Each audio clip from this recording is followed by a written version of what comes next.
One of my passions in life is travel. Perhaps my most significant achievement in my 20s was filling an entire passport. I had to order more pages.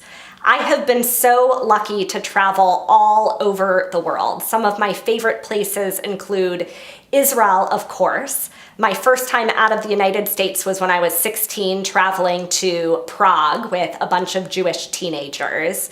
But I've also been privileged to travel to India, to Senegal, and Mexico City most recently. I love traveling because I get to experience new cultures and new perspectives. I get to learn about with whom I share our world.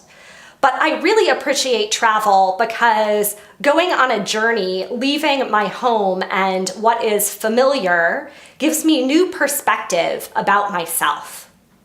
In our Torah, God calls to Abraham, our patriarch, whose name is initially Avram. Avram, lech lecha. We usually translate these words, lech lecha, as go forth. But these words literally mean go to yourself. Our Jewish tradition embraces a journey of self-discovery, of self-actualization in these words. Lech lecha, Avram, go to yourself. In order for Avram to become Avraham, in order for Avram to become Avraham, the father of a great nation, God clearly explains that Avram must go forth on a journey. He must leave home and what is familiar to him. God commands to Avram, go to yourself, leave your homeland, your birthplace, your parents' house, to a land that I will show you. Torah tells us little about what Avram was leaving behind. We're left to imagine what it must have felt like for Avram to leave his only home, all of the people who he ever knew. Lech lecha, go to yourself, is a journey towards uncertainty. And going forth into the unknown, leaving behind what we know, is frightening.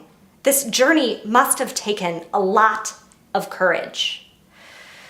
Lech lecha, a journey towards self-discovery, is core to what it means to be a Jewish person and what it means to be a part of the Jewish people. Our Torah calls Avram, Avram Ha'ivri. Avram Ha'ivri literally means Avram, the one who crossed over. Ha'ivri, this becomes the name for our Jewish people, or rather the Hebrew people. Ha'ivrim is the translation of Hebrews. We are the people who crossed over. Like Avram, in order to become Avraham, had to leave what he knew and go on a journey, so do our people, in order to become Am Yisrael, the people of Israel, rather than the descendants of Abraham. Our people too have to leave what they know. They have to leave slavery in Egypt and go on a journey of self-discovery in the wilderness, becoming a people unified. To be Jewish means to embrace a journey of self-discovery. This value is embodied in the name of God in our tradition. Rabbi Brad Artson, who's one of the leading rabbis in the conservative movement and who was also a rabbi at Congregation Eilat, which is now a part of our Temple Beth El community, teaches that God is also in the process of becoming. When God introduces God's self to the Israelite people who were enslaved in Egypt, God chooses to use a dynamic name as opposed to using a name that has one static image. There are names in our tradition that embrace one static image for God, like Adonai, which means master, or Avinu, which means a loving parent, Malkeinu, a ruler.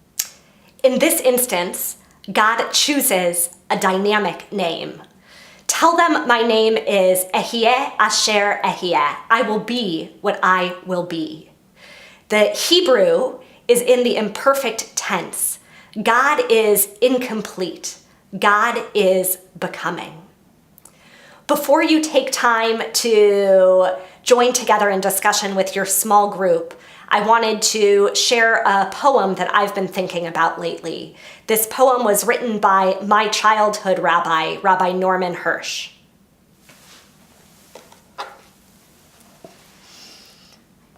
Once or twice in a lifetime, a man or a woman may choose a radical leaving, having heard Lech Lecha, go forth. God disturbs us toward our destiny by hard events and by freedom's now urgent voice, which explode and confirm who we are. We don't like leaving, but God loves becoming.